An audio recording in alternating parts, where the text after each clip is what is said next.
All right. Well, I want to make sure that we're respectful of everyone's time. Again, thank you all so much for being here today. We have a great episode in store for you. We're going to be talking about supply chain, everything that you need to know for the rest of this year and heading into 2023. I am very fortunate to have Oracle NetSuite as the sponsor of today's episode. And so I just wanted to share a little bit of information about their business so that you know what they do. For more than 20 years, Oracle NetSuite has helped organizations grow, scale, and adapt to unpredictable change with a unified true cloud platform. They enable fast-growing wholesale distribution companies to achieve operational excellence, manage margins and inventory, and support and expand their geographical footprint for years to come.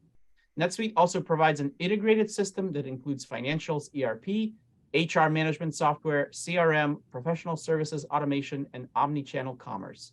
Most notably, though, their demand planning and advanced inventory management systems are something that should be very noteworthy.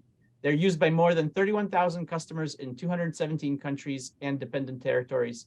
If you want to learn more information, please visit www.netsuite.com. That's netsuite.com to join their community and evolve your wholesale distribution business with a scalable cloud platform. And again, thank you so much for Oracle NetSuite for sponsoring today's episode.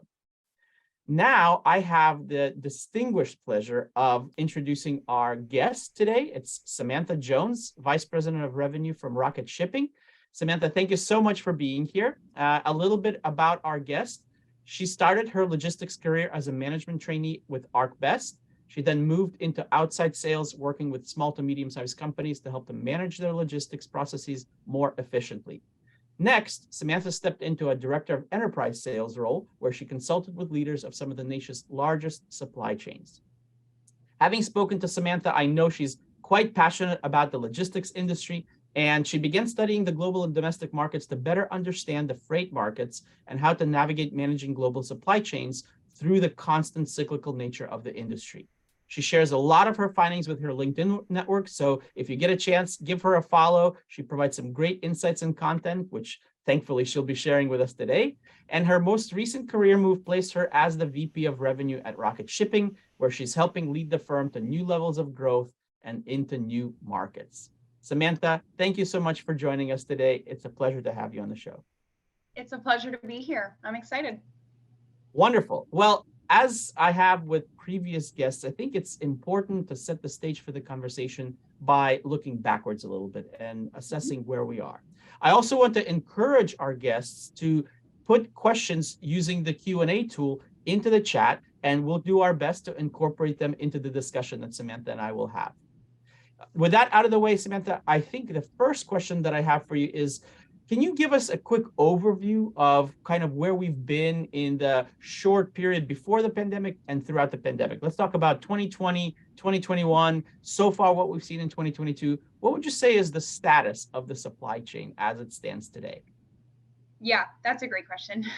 And really, every time I try to talk about where are we right now, I find myself going, well, let's take it back a year or 2 years, because to really understand where we're at right now, you have to understand where we're coming from, because it's still so non-typical where we're still at. So, when you're seeing things like comparisons year over year, like rates are down 6% or whatever it is that people are saying, you just have to understand, well, down 6% from what? So to do that, I always tell people, like, let's just work backwards and let's start really with 2020, because that's when things got a little crazy, right?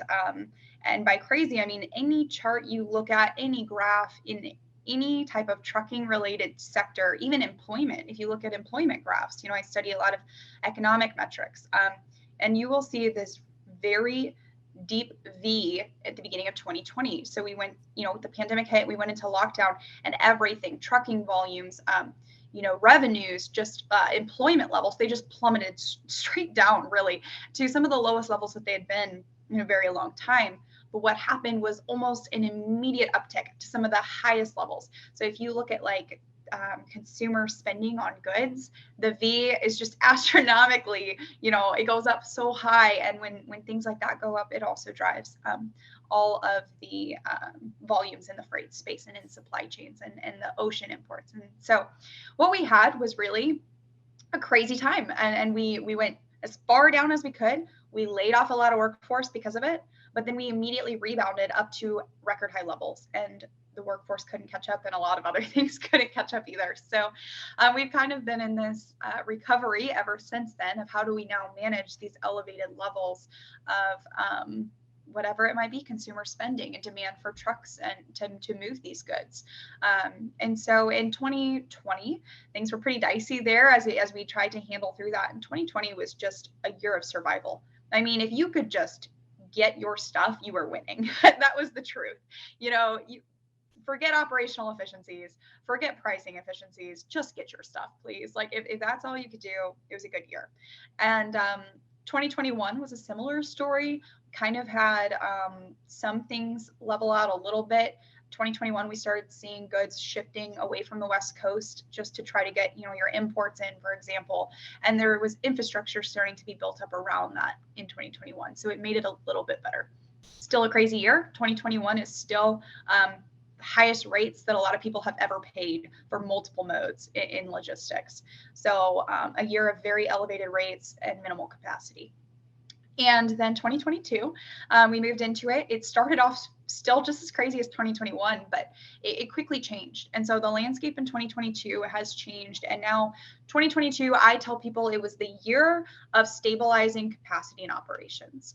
And so people were finally able to breathe just enough to get things stabilized. And now as we move into 2023, I call 2023 the year for creating your pricing efficiencies now. So hopefully things are getting more stabilized, or they already are. You got your operational efficiencies locked down. Now you're going to fine tune them in 2023, and you're going to take a second look at your pricing now for the first time really since 2019. So one of the things that you mentioned that really stood out to me is, prices are down, right? But I think it's really important to say they're down from levels that, as you mentioned, were some of the record prices that we've ever paid. And so as we potentially look to the future and you talk about creating these pricing efficiencies, what does that entail? If you are a distributor looking to renegotiate their contract, if you're a manufacturer looking to get better rates, do you need to do that once in the fourth quarter of 2022 and then forget about it for the year? Do you need to monitor it on an ongoing basis? How does that look when they look to the future? Yeah. Okay, so there's a lot to unpack here, actually. The first thing to remember is that while supply chain is called a chain because everything's linked together, really. I've heard some people say a supply web, because when you think about a web, it's a lot more complex than just a straight chain. And I really like that because you have a lot of different parts and pieces moving. But in the different, what we would call modes of transportation, so you have ocean, you have air freight, you have truckload, full truckload, LTL, less than truckload, rail. All of these modes are not necessarily, just because one's down doesn't mean another is, and even different ways of contracting rates, or contract versus spot with the same mode, might look drastically different. So I actually had just pulled some numbers because I do a truckload market update every month, and I'm releasing that tomorrow. So this is timely, but total rates for truckload year over year. So 2021, for example, was like astronomical levels. They're only down 0.6% in 2022 from 2021, but that's excluding fuel. And so fuel is up this year, right, from 2021. So some people might not have saw a break at all, even though our rates are dropping, in the truckload line haul space. And then if we just look at, like I said, for example, the difference in contract versus spot, over 90%, over 80% easily if people's freight is moving on a contracted rate. And so when you're negotiating rates with your providers, it's contracted. Those were up 8% in 2022 total. But spot rates were down 12.7%. So when you see these averages, people are saying that rates were down. Realistically, they were down in the form that a majority of people are not utilizing on a consistent basis. So you always have to kind of dive into the data to understand. If you see a headline, it can be really tempting to be like, oh my gosh, truckload rates are down, this year. If you see something that says spot rates are down 12.7%, Why am I not saving 12.7%? Well, because 90% of your freight, maybe 98% is moving contractual and it's up 8%. So you just kind of have to know how to unpack those numbers. LTL has a similar story, up 14% this year from last year. And I mean, LTL took double-digit percentage increases since 2020. They're calling for a pretty moderate increase for GRIs coming up here, but there will be GRIs. So there, we can talk about ways that you can mitigate that, because they are calling overall for about a -4% decrease in rates in 23 for LTL, but we just came up 14% this year. So there are going to be ways to try to save some money in 2023, but you're going to have to be tactful and you're going to have to be paying attention, because it's not like it's just out there for the taking right now. It's still going to require involvement and commitment to go out and work with your partnerships to get them. Nobody's handing them out. In fact, the only thing you'll get handed is a GRI, just an increase. So it's up to you to negotiate. Yeah. So for those of us that are not logistics experts, what does GRI stand for? Okay. Yes. General rate increases. They're given every year in the LTL space specifically. Truckload's usually a little bit different, but if you do have multi-year contracts, usually there's something built in there for that GRI. But truckload rarely operates past a 12-month agreement and things of that nature. LTL is run on tariffs, and so you get a GRI every year just to kind of account for inflation and cost of, driver pay and whatever that is, because it's run predominantly on your partner's assets. And so that, in past years during COVID, the GRIs were higher than they've been. And, I was still working with an asset carrier for the first half of it. So I can attest to some 20-30% increases that were given to shippers. And so when you're talking about recouping 4% after 3 years of double digits, that's why I think that you asked about ways that people can be looking to save money and be tactful. An RFP all day, a request for proposals. So this is definitely the time to start thinking about being a little bit more strategic and a little bit more involved. And an RFP, which is essentially bidding out for proposals with different providers. And you can do that in a number of spaces. So maybe people do that for their warehousing, like who wants to provide and manage our warehousing or our rail contracts or our truckload. There's RFPs in all of these spaces. And so those are a way to basically force your partners to compete to keep your business. And like I said, in the absence of competition comes the GRIs. So asking people to continue to compete for your business is always a good idea. It holds them accountable, and it helps you also stay in line with the market, so that you get an understanding from multiple providers what fair market pricing is. And if you're bidding with 10 plus providers, you're going to know what fair market is based on the results that you see. So it's an amazing tool. The problem is, in the last 3 years, like I said, you just needed to survive and you needed capacity. So you weren't in a position to ask people to compete for your business. You might have been even begging people to take your business, like, please take this.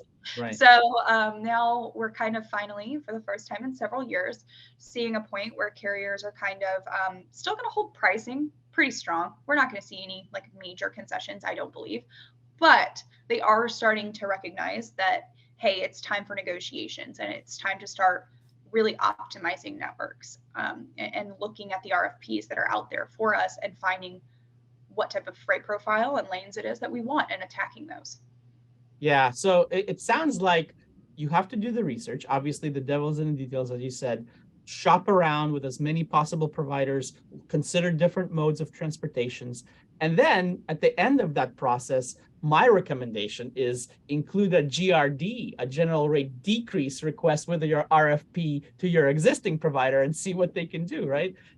It'd be nice. Yeah, well, they'll do it naturally. I mean, so even if you have a provider and you run an RFP and they know that you're competing, the last thing they're going to do is come back with an increase. That's not always true.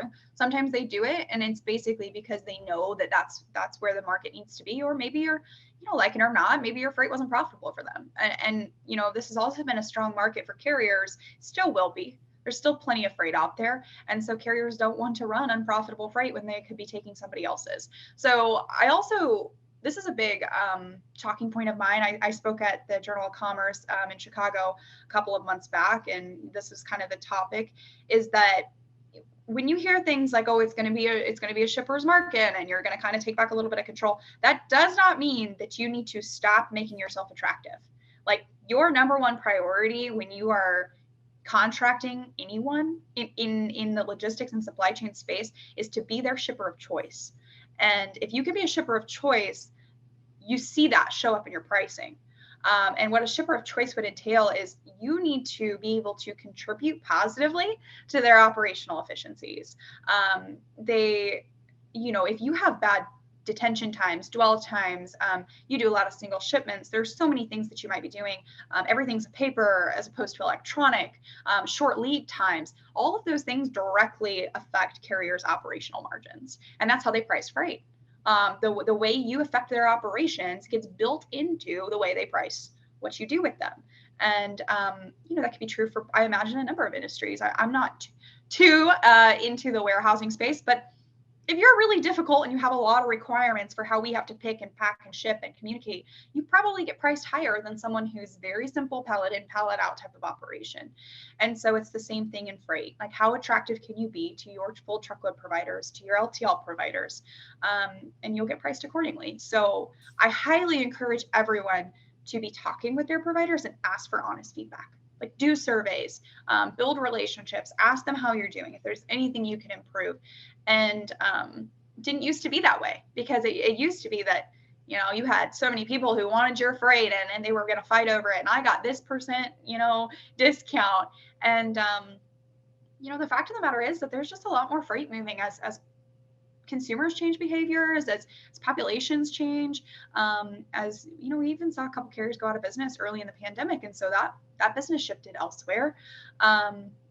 So constantly trends in the industry that affect these carriers, and they're constantly looking to partner with the right shippers that help them optimize their networks. These are publicly traded companies. They have earnings releases. They got to look good, and you can contribute to that. Yeah, you listed a few things, and I think it's a really important point for the audience to hear more on. What are some specific points of advice that you could offer to companies if they want to be viewed as good customers in the eyes of the shippers? Like, what do they really need to focus on to get the preferential rates rather than the difficult customer rate? Yeah.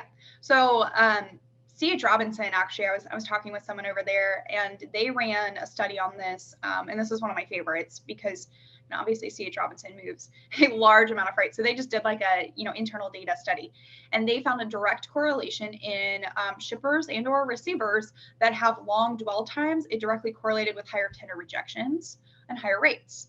And so the worst thing you can do to a carrier is make them wait, because their time is their money. And if there's nothing on their truck and they're not moving that truck, they're not making money.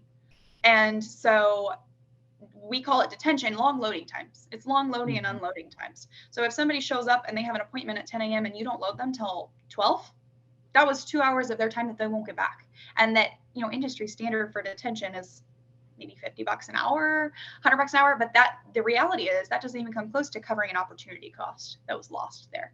And so, that's the number one thing. Like, you have to be efficient with your loading at your loading docks. And there's a lot of ways that you can get creative there. Maybe you need to have multiple shifts. A lot of carriers run 24 hours. Some people think like cutoff is 4 p.m. A lot of carriers have a second shift that picks up freight and swaps out trailers after hours. And so there's always things to think about there. Drop trailers have become so big because they allow you flexibility with that. Instead of accommodating all these live loads, bumping freight docks and warehouse docks all day, you have a trailer just come in, drop a trailer, or a carrier comes in, drop their trailer in your yard, and you have all night to load it, and they'll come back the next day and pick it up. And then meanwhile, they go do something else, and so it's no time for them to just get in, drop a trailer and get out, and then come in, hook to it and get out. You might even just push it out there in the yard and they just go hook up to it after they get through your security and go. So there's so many ways you can do that. That's number one. I mean, that's the biggest thing is your dwell time, your detention time. The challenging part about that is if you are a shipper or a distributor or whatever you're doing, and you're using a third-party warehouse that's notoriously bad at that, you pay for it. So that's tough. I mean, I've experienced this multiple times, Alex. I worked with Fortune 100 companies, and they have a lot of their own asset, warehouses, but they also have areas where it makes more sense for them to just contract with a third party as opposed to owning and operating their own warehouse. So they do. And the problem is those warehouses are terrible. And it's like, it's not really something you can say you need to do better, but okay, there's really no guarantees there. So that can be problematic, I would imagine, especially in the distribution space, if you're leaning on third-party providers. And then receivers or shippers that are not your sites. So if you're bringing materials into your facilities, but you're controlling the freight, but you're not the shipper, what if your shipper's bad? What if they don't care because they're not paying the freight? Why would they care how long they wait? They don't pay that. Right. And vice versa on the consignees. What if you're shipping someone to someone and they receive it and they make them wait 3 hours? Well, who pays that? You do, because you shipped it. So it's really hard to do that. And what you'll find is if you have problematic shippers or receivers, you'll start to see rejections, and they figure it out. Those people get reputations pretty quickly, and it's hard to get consistent carriers because you'll get a carrier do it one time and say, I'm not doing that again. And so then you find yourself shopping spot and you're just getting a bunch of different carriers. You increase the likelihood of mistakes, of whatever it might be, because you can't build up consistency with your relationships. So a lot of negative side effects from making people wait. Don't do it. Find a way to not do it. That's such great insight. If you are one of the companies that contracts to a third-party warehouse, can you stipulate that it has to be done via, like drop off the trailer and then they load and then just let the carrier know when it's ready for pickup, or is that really not done? It's going to come down to their physical dock door space, right? Because if they don't have enough room to let drop trailers sit indoors where they can be loaded and then still accommodate live loads, then that becomes problematic. So usually cannot, because it's up to them to make those decisions. Another thing that happens often at those third-party sites, if they're not exclusive use, is you have one carrier might drop a trailer, but like 5 different people's shipments get put into it, and then maybe those trailers are getting dropped and swapped, but then when they're going back to origin terminal, maybe somebody else has some really ugly freight that got put on the back of yours, and it's going to take a while to work, and they don't get right to it because they don't have the manpower to allot to it. So you kind of get lumped in with like everybody else's either inefficiencies or efficiencies too, and that can be hard because packaging and the way you can handle product is also another really big way to be a shipper of choice. Like, how do you palletize your freight? How do you package it? And so if you're using a third-party warehouse, you might be put into the same trailer with people who don't do that well, even if you do that well. So you do lose a little bit of control there, but I would encourage people to try to understand what's going on. Maybe try to go visit your warehouse sites and actually see what's going on. Maybe talk to those servicing carrier terminals or your shippers or your carriers and try to understand it better so you can have those conversations. Yeah, it sounds to me like it's so important to essentially reassess entire shipping operation, because people have gotten somewhat complacent as a result of just give me any capacity that you can because I need to get my product from one point to another point. And it's been 2 years now. Things have changed dramatically. You really should be advising, and it sounds like you are, both distributors and manufacturers to really go in, take a detailed assessment of what their shipping operation looks like, find those efficiencies, find better ways to be viewed as preferential clients in the eyes of the shippers. And that's what's going to allow them to negotiate better rates and receive better offers from their shippers, right? You can be proactive, particularly if you're going out and sending out those RFPs, right? You can say, look, here are what we have done to be efficient and to value your time, right? That's so insightful. Yeah. When you run an RFP, I always, when we manage RFPs for our clients, and we always include like, hey, here's a little bit about who this shipper is when you're sending it out to carriers who don't know them.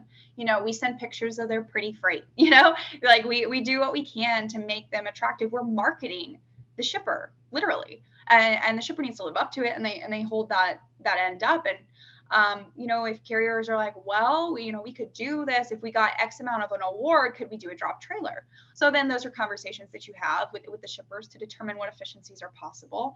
And absolutely, it's a very collaborative effort, in our instance with our shippers, and then with all the carriers that we bring to the table for them, in trying to really help the carriers find their efficiencies, and that's where you get the reward on the pricing side. So like I said, it doesn't matter the market, like regardless the market, shipper market, carrier market, you hear those terms thrown around. Our industry in totality is cyclical. So even if it's your shipper market now, it won't be in 2 years or a year or whatever that looks like. It's a constant up and down of a curve. And so we have peaks and valleys. And what I tell people is that you need to be paying attention, because it's not like, I don't mean peaks and valleys like, oh, every spring it's always, and then we repeat the cycle. These are usually like 3-year cycles, and like COVID was a little bit different, and you know, prior to that we had some economic disruptions that were a little bit different. So economics tie in so closely. That's why I pay attention to them and try to help people, you know, understand what they should be watching. But you need to know where you're at in these cycles so that you're not late to the party, because there's not enough time really to be late. So it's like literally in the last couple of years, if you launched an RFP in January of 2022, we were still in a high. You got high contract rates, which is what happened with the majority of in the truckload space. Had you launched your RFP like 4 or 5 months later, your rates would have looked drastically different. You would have locked those in for the next year. And so a lot of people who did it sooner found themselves trying to figure out, do we do mini bids now? Do we rerun it? Do we pull this forward? Like, what do we do? And so you have to be aware of what's going on and keeping up with the market so that you can react appropriately. Otherwise, you find yourself paying high when the market's high and paying high when the market's low. So like be able to know what's going on. Of course, very, very not ideal type of situation. So, you know, you mentioned the economy, and I think it's obviously a very good focus area for both manufacturers and distributors. Right now, there's a huge amount of debate. Are we in a recession? Are we clearly headed for one, or is it going to still be somewhat of a soft landing? Certainly, if you look at the media coverage, it's doom and gloom, right? But depending on what part of the industry and the economy you consider, there are still very much bright pockets and sections that are growing very robustly. So when you consider kind of the economic data and the landscape, what is a good gauge, in your opinion, of future conditions, what people can expect? And are there any that are specific that really give people a better sense of what's going to happen with the freight markets and particular to distribution? Yeah. So great question. A lot there too. But like I said, there was a point probably a year and a half or so ago, maybe almost 2, where I decided I need to better understand what's going on, because if you let yourself, even in logistics, if you pay attention to what's going on in the freight markets, you still find yourself surprised by it because you didn't see it coming, because the economic indicators are always kind of like they're leading. And it's funny because people look at freight as like the predictor of what's going to happen, because naturally everything moves on a truck, right? And so if we see freight volumes declining, then we probably know that like maybe we're headed for a slower economy. Well, the crazy thing is our freight volumes are still just as high this year as they were last year, which was record levels. And so, I mean, they hasn't necessarily been indicative of the way that the news and the media has been talking about the greater economy. So some measurements, I guess, if you will, that I like to keep tabs on is consumer spending on goods. And you can filter that in a variety of ways. Jason Miller at University of Michigan does an excellent job. If you want to follow him, he regularly talks about that. Industrial manufacturing and production. So a lot of people kind of associate trucks with moving the stuff we buy, the CPG, we call it, consumer product goods. And in distribution, you're probably moving a lot of goods, right? Well, industrial manufacturing and production actually accounts for about 60% of truckload freight movement here domestically. So a majority of what's moving on trucks is not like a consumer good.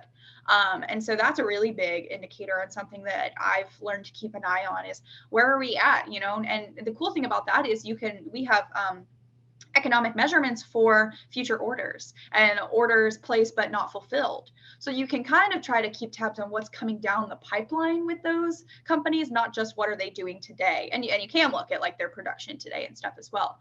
The steel mills, we have some major steel corporations here in the US that account for a lot of raw steel that gets moved for both export, but also for domestic building and manufacturing. And so their information is also public. You can find data on steel production, which is kind of just a very basic indicator of our industrial activity. And so there are things that you can look at to try to understand what's going on. The housing market. I mean, flatbed was just a pain to manage if anybody was managing flatbed the last few years because of what was going on in housing and construction and all of this and all these goods that are moving flatbed. Even I worked with like dirt and mulch providers who sell that. That went crazy during COVID because everyone was like, oh, I'm stuck at home. Let's make a nice garden. And that stuff moves on flatbed. So you have to understand like the demand for what types of goods or building or economic movement equates to movement and freight. And so, lately we've seen a big cooling off in the single housing construction market. What a lot of people didn't talk about was that multifamily units, like apartments, condos, all of this, like just went up, skyrocketed at the same time single family was coming down, right? Because people saw the opportunity for everyone who's seeking rentals right now. And so a lot of those went up. And, those are going to start cooling as well. But it kind of, there's no movement in the housing market. Like everybody was talking about this, but we haven't felt it yet because stuff is still moving to build all of these multifamily and even these, office spaces and other things besides housing. Like we don't think about that. People don't think about all the things that contribute to freight movement. So yes, keeping tabs on all of these things helps us to understand what are the implications for freight. And even though you might say, well, I'm just in this industry, it does not matter because you are all sharing the same pool of asset resources as every other industry. If you move dry vans, congratulations. So does, everyone else in CPG, in manufacturing. You're all sharing the same pool of trucks at the end of the day. So you kind of need to understand macro economics, but try to keep tabs on your industry or your region. That's another complex part of freight is the Southeast doesn't always operate like the Northwest. So Christmas tree season coming out of the Northwest, man, good luck. Northwest, good luck, guys. Because did you know that all of our live Christmas trees come out of Oregon in that area? And so you're trying to just be a normal guy moving your freight out in November, December, and you can't find a truck because they're all moving Christmas trees. So wow. Things to take into account and understand. Yeah, and I think the point that you made is that these data sources oftentimes are freely available, right? The production data, Federal Reserve Board, you can go on the website, download the latest data, new orders, whether it's durable goods, non-durables, that's Census Bureau, housing starts, housing permits, it's all available. And if you put in the required work, you can get a pretty good picture of what the future demand looks like. And to your point, recognize that it's not just going to be driven by one market, but rather the full capacity of freight is shared by all markets equally. But you can get a much better sense of what's likely to come down the pipeline. And just one thing to say to that is you can put in the work, but there is also great people out there already putting in the work for you, and all you have to do is listen. So I mean, that's kind of what I do. I do a monthly market report. It's quick, 5 to 7 minutes. It's a video, and basically what I'm trying to do is just compile all of these sources, and put them into one video. And we don't need to talk about every single economic indicator every month because sometimes they don't change a lot. So like you let other people decide what's the most important thing to pay attention to this month. They talk about it, they give you the information, and you find 3 or 4 people who do that, and that's all you need to do. So that's kind of what that's my advice to shippers too. I am a perfect example. I create content for shippers so you don't have to, because you got a lot going on. I have a lot going on, but I'm going to do it anyway. So I'm like, I might as well share this instead of making somebody else do 10 hours of research to create a market report. So there's a lot of people doing that. And if all you do is spend 30 minutes on LinkedIn each month, you're in a better off position if you are listening to people who are already doing that than you were before. Absolutely. In the interest of sharing data, I sat in on a presentation yesterday in Chicago and some really interesting takeaways. So single family housing starts lead the economy by about a year. Non-residential construction, to your point, actually lags. So housing in 2020 and 2021, office building, educational, medical construction sectors through 2023 and into 2024 before that market starts to slump that we're housing. Multifamily, great example. You talked about that, up over 20% year over year right now, but starting to show signs that 23 is going to be slightly different. Correct. Vacancy rates are starting to increase. So I think that, again, as we've already covered, the devil is always in the details. You do need Yes. to pay attention. You don't have to necessarily, as you said, astutely do the work yourself. Follow people that know what they're doing and are experts in their field, which is exactly what the Discerning Distributor is all about, is calling Yep. on experts like yourself to talk about this. This has been fantastic so far. I want to make sure that we get to some of the other points that you and I had discussed in terms of seeing the what you're seeing in the data related to freight itself. You mentioned, consider different types of shipping, right? Not just truck, but look at rail, look at other means. One of the things that I read the other day was river traffic is down because of low water levels, right? So Mhm. talk to me a little bit about the capacity that you're seeing in the different markets and what the latest data says, not just in truck, but more broadly speaking about freight. Okay. Yeah. So we can kind of run through a few different modes. I usually think, if I'm thinking about like, let's go back to the beginning, I usually go to ocean freight because that's for a lot of stuff that moves domestically, even if it ends up on a truck or two, it started probably on a container, unless it was domestically, manufactured. So for ocean freight, anybody who had to manage that the last few years like still has PTSD. But it is changing, and that is good. We have seen a pretty significant drop in future bookings for imports. So we had we had like 5 record high all-time months in 2021 and into 2022 for import levels, and September being one of them. So August and September were some of the highest levels on record for imports. And so I think a lot of people kind of feel like maybe those cooled off sooner than they did, but it wasn't the case. And so now what we saw really in that space was Christmas kind of came in July and August and maybe September. And so now we're seeing like this dramatic decline in bookings because everybody from years prior said, look, I tried to bring Christmas in August last year and I still didn't get it in time. So we had a big pull forward in what would be considered like peak season. So everybody's, you're going to hear things like that in the media. They're already saying we have a soft peak season. Peak season isn't happening. Because typically what happens is that stuff comes in via ocean and then it moves on trucks during right now. This would be peak Q4, like November and December leading up to Christmas, because the holidays are responsible for so much freight movement. Right. But the reality is that stuff's been sitting in a warehouse since July or August, and all they had to do was just move it from a warehouse right into their, their whatever it is, their storefronts. And so we didn't see like this big, bolster of truckload and LTL freight activity to do that right now because it's already been here. So little things like that. But as far as rates go, you're going to hear a lot about rates falling in the ocean space, and they are down very significantly in spot rates. I don't know if everybody recognizes this, but every mode typically has like a spot rate and a contracted rate. Ocean is no different. And so these spot rates are, you don't have a contract, you don't have any guaranteed pricing there, but it's like, hey, I just want to move something from A to B. What's my rate? It's a daily rate. And those are very attractive right now. But contract rates were so elevated, and those were multi-year contracts for a lot that went into place the last couple of years.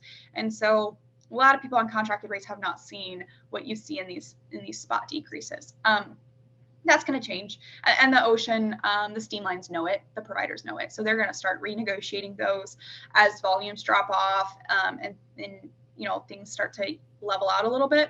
What you see right now that's really interesting is that the steam lines have already pulled 15% of their capacity out of the market. So when rates drop, the only way to find a way to slow that drop or to level them off is to remove capacity, because that kind of artificially but realistically changes the supply and demand balance, right? So they're literally just taking ships out of commission and letting them sit. And then that creates now less space available for the people who want it to compete for. It's kind of a nasty little trick, right? But it also kind of has to be done. Otherwise you're running, just like wasted empty space is a big waste domestically. It's the same for these steam lines. Nobody wants to run a steam line with only, 75% of it full when you're moving a container ship across the ocean. So that being said, we've seen a modest decline in ocean rates on the contracted side. That's going to continue to play out, I think, over the next couple of years. And also we've seen a shift in where we import to in the US. And so that's kind of going to prolong this, because rates right now to the West Coast are very attractive, but nobody wants them because there's so much risk in the labor negotiations going on right now on the West Coast. So it'd be your luck, right? You get your containers into the West Coast at this great rate, and then they sit there for weeks while there's a strike, or whatever might happen. So people have been avoiding that. But when you overwhelm these other ports, this is something to keep in mind, and this is universal. Inefficiencies inflate costs. So it does not really matter that there's a less demand for ocean right now. If it comes into a port that has 30 waiting vessels, and it's going to sit there and it's going to wait, and then there's a shortage of chassis and the rail is congested and all of this is going on, you're not going to reap the savings that you thought you were going to get because the ocean rate dropped, because now maybe you're paying more in demurrage or detention or dwell times. You can't get what you need when you need it. Now you're going to put it on a truck instead of a rail to move it faster. And somewhere you're going to pay for that, most likely. Right. So until we officially clear backlog, and so now we can move into rail, right? We're not going to see pricing drop completely until we can work through all the operational efficiencies. Rail's a perfect example. Rail just they got the short end of the stick in kind of some senses, right? Because it's like they had the same experience as everybody else did. When the economy shut down, they had to let a lot of people go. It's harder to have trained rail staff than it is a warehouse worker per se. Right. And so they had issues with labor ever since, and they still do. Like I've still seen charts showing that they're below where they need to be. And they're dealing with massive labor negotiations right now that aren't exactly going very swimmingly. So obviously labor is a big issue for rail, and they're trying to find ways to work through this. But another challenge that was thrown at them is that, it used to be over 60% of our stuff ported in LA Long Beach and then moved across the country on rail. And all of a sudden, you have stuff porting in Savannah, Charleston, Houston, New York, New Jersey, Port of Virginia. I mean, there's literally ports that I didn't even know existed that are receiving containers now. And it needs to be put on the rail maybe and moved back central inland. So that's become a hot topic, is inland distribution now. People are moving stuff to the Midwest, right, to try to find a central point of distribution. The rail hubs are just a nightmare in Kansas City and Memphis and Chicago. Warehousing is a nightmare in Kansas City and Memphis and Chicago because of that. So things are getting better, really. I mean that, like, things are starting to ease, to kind of open up. We're working through that congestion, but until it's gone, until we have what is actually considered operationally efficient processes moving again, you don't really get to find true optimization and cost, because inefficiencies are a direct contributor to higher costs. So yeah. Quick follow-up on the contract negotiations. You said risk in the West Coast ports, because that's still, you said that the negotiations for rail were not going all that great either. But I thought President Biden announced that was all taken care of. Like that's all done. Is that not the case? No. So the White House does have the ability to basically make like an executive order for an extended negotiation time. So we have already done that, I believe, 2 times, and it's set to expire now on November 19th, I believe. And so we have actually, I think last I saw, 6 of the 12 rail unions have not ratified their recommended. Basically what happens is the White House says, okay, you're having issues. Well, we're going to put together a little task force for our advisory group, and here's what we recommend. And now you guys hopefully agree to this. Yeah. And it didn't work. And so they're still in negotiations and still not continuously failing to ratify those contracts. And so a lot of it was about, the main ones that have not ratified are the really not the only ones that matter, but it's the conductors and the engineers. So, I mean, without them, you don't move your trains, regardless of all the other labor that you have, who's not, rejecting their contracts. It's the most important groups that we see represented that have not ratified those contracts. So yes, there's a potential for a strike that would start November 19th moving forward, if that's what the unions decided to do, if this doesn't get ratified. And it'll look a little bit similar to what it did in is that September? I don't remember, where we were like, oh my gosh, we're going to have this rail strike. Right. Yeah. Is the situation in the ports a little bit better, I hope? I think last time I saw, it was like they're already 120 days past due to find a to ratify. So they've still been operating, but they have not found agreements. And so like people are just kind of like, at what point might this materialize into a strike or even just a temporary, walk off or shut down for a couple of days? There's been some rumors about that. I think the biggest thing to note is that, and this is a whole nother conversation, we can talk about price too and inflation, but this is not isolated to the US. So the UK, Germany, the rails and the ports there have also experienced labor negotiations, and the unions use strikes effectively there. They did implement strikes, planned strikes to essentially, get what they wanted done in those contracts. And so I would think that we'd be crazy to think that our, unions here in the US don't look at that and say, if that's what we have to do to get pushed through what we need to get pushed through, then that's what we're going to do.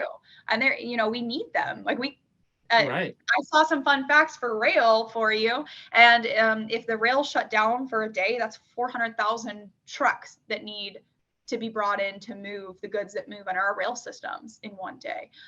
We don't have 400,000 trucks, Alex, not even close to that, like not available to shift to that. Right. And a majority of what moves on trains as well is bulk products, bulk tankers, open tops, like specialized equipment. If you're going to move it over the road, that's like one of the tightest markets we have for over the road right now. Is it's hard enough just to find those tankers and those bulk and those dump equipment trucks. And so you wouldn't come close to trying to find enough capacity to move what the rail moves for us.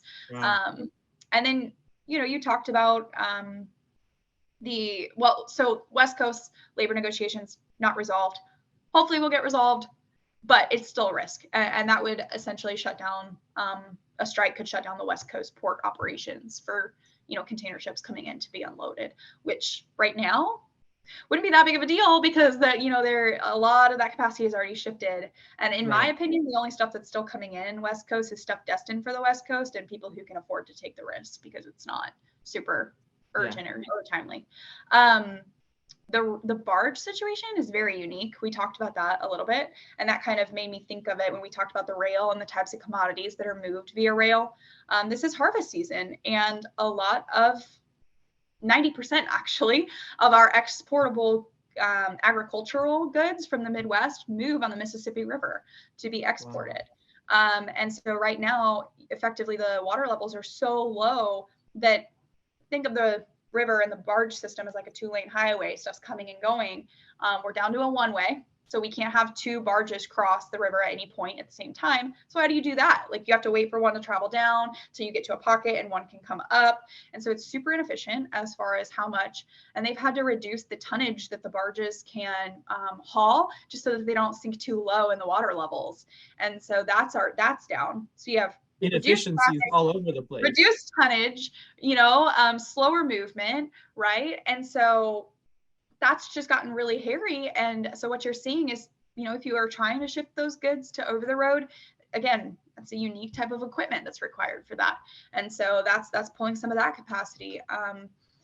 Same with rail, and it's all kind of connected there. So it's just, that's a perfect example for me. That was a learning experience. I never paid attention to barges. Like it's kind of, unfortunately, they're like the little, almost like the ugly duckling or something of logistics where nobody thinks about them and their importance until, oh no, like now this is going to have ramifications in other industries as well, other modes of transportation. And so last I saw, barge rates were up over 200%. It's for the people who are still moving. Yeah. And those are agricultural commodities, right? So those are the raw inputs for food. And we talk about inflation for food, and a lot of those are going to other countries, but Europe's struggling with inflation right now. And why do you think that is? Because we're 200% more just to move it on a barge to get it to you, to then pay inflated ocean rates too, probably. Right. So that I will kind of tie that together just to say that we were hopeful, I would say, and by we, I mean the media outlets and the White House was hopeful that as supply chain stressors eased, inflation was going to come down. My biggest caveat to that is that every union had record pay increases, and those are not temporary, you guys. Those aren't like, while there's inflation, we're going to give you these higher cost of living increases. A lot of those are 3 to 5 year contracts, and they're not going to go down in 3 to 5 years anyway. Right, But of think course. about these record pay increases. If a port's going to now pay 18% more to everyone who works there, their cost of their services is now 18% more. The same with the rail. So now you had your ocean container, the cost to handle it went up. Well, now it's going to go on the rail. The cost to handle that's already been agreed upon. They just haven't ratified some other terms. That's a record increase in pay. That's going to go up. Truck drivers, I just saw a report that was released. Over 80% of any type of fleet who has drivers gave a substantial pay increase in the last couple of years. So that's gone up. So it is not going away, is the point. The cost of warehousing labor, gone up, not going away. So every single person and truck and equipment type that touches one of your goods has increased double digits, mostly in the cost to handle. So that's what we're seeing pass through to consumers, because they're not going to pay that. You don't take an 18% hit to your margins because you gave your people a cost of living increase. And so that gets passed all the way through to the end users. For distributors, if you're buying those goods now at those inflated prices, and you're going to sell at inflated prices. And I just don't see a full reversal of inflation because of that's a set fixed cost that's going into the movement of that. Absolutely. Yeah. The wage inflation spiral is here. It's very real, and it's not going to be transitory, which in hindsight looks like a laughable term, right? When we talk we used it a lot, right? Transitory inflation at the beginning of 22. And now we're all like, okay, well, that would have been nice. So everything that you're talking about makes me go back to one of the original things that you said, which is, it's not a chain, but a web. There's so many things interconnected with one another. And I guess with the last 5 minutes of our show, and I've learned so much from you, so thank you so much for coming on once again. Yes, I really would love to hear your kind of condensed version of what are the pertinent insights that you're sharing with your clients right now, particularly when it comes to optimization of the supply chain. What can people actually do to make a noticeable difference given all the things that we've discussed today? Okay. Yeah. Try to consolidate kind of like a bullet point style here. Number one, be a shipper of choice. If you don't know how to do that, I'm happy to talk to you about that. Can give you some tips, but be the person that your partners want to do work with. That's very important. That's important not just when capacity is tight, but also when it's loose. You want to be that person all the time. Number two, have data and understand it. And I mean your data. Like when you are shipping, whatever it is you're doing, you need to have data on that, because you can't effectively run an RFP. You can't effectively negotiate. You are powerless without understanding your own data. And what it means if you don't have it is that your partners understand your supply chain better than you do. And that's a terrible spot to be in if you're trying to negotiate something, right? So you're going to the table with less information than the person across from you. It's not going to likely go in your favor. So you need to understand and have access to good quality data that tells you what you're doing. If you don't have that, again, I'm happy to give recommendations on that.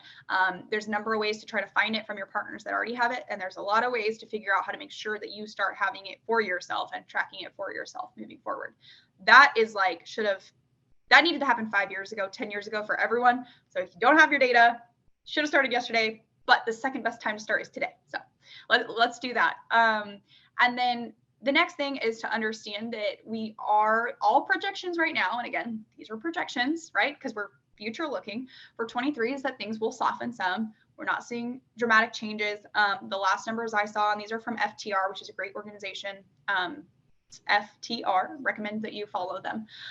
It was spot rates in truckload will be down 11% roughly in 23. Contract rates, which are more commonly used, are going to be down about 4.8%. And that's across all modes. So it might look different for van than reefer. That's an average. So maybe there's, 6% in van and 5% in reefer and, 2% in flatbed. So that's the average.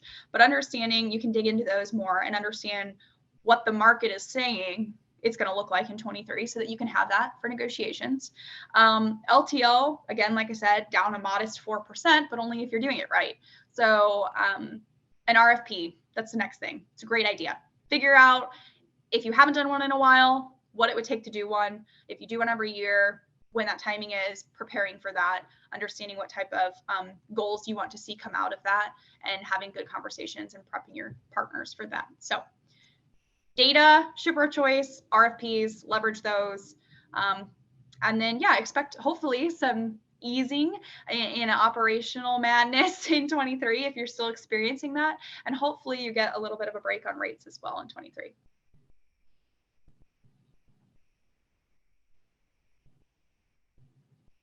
Follow-up question we discussed today. What is your website they can contact you on? Yeah, so connect with me on LinkedIn if you haven't already, and message me there. I love that. I do work for Rocketshipping, so it's www.gorocketshipping.com. So you can find our website there, and there's a way to reach out. My email is really easy. It's Samantha@gorocketshipping.com. So love to hear from you guys, and I am passionate about the industry, and I talk a lot with shippers that we don't have to be transacting and doing business. I'm happy to just give some pointers, show you some great resources, and we're all in this together because ultimately we're trying to create a better space for everybody. And the more efficient shippers are being, the better it is for us brokers, the better it is for the carriers. So happy to help. Absolutely. I just want to say thank you again. It was an awesome time talking to you. Thanks for sharing your insight and your expertise. Everyone, please take advantage of Samantha's knowledge. It's going to help you in 2023 and beyond, no matter what the economy or inflation are doing. And so with that, we'll bring this episode to a close. I am going to be taking a break for the holidays, but look forward to bigger things for the discerning distributor and potentially the inquiring executive in 2023. Samantha, thank you again. Everyone have a wonderful day and weekend as well. Take care.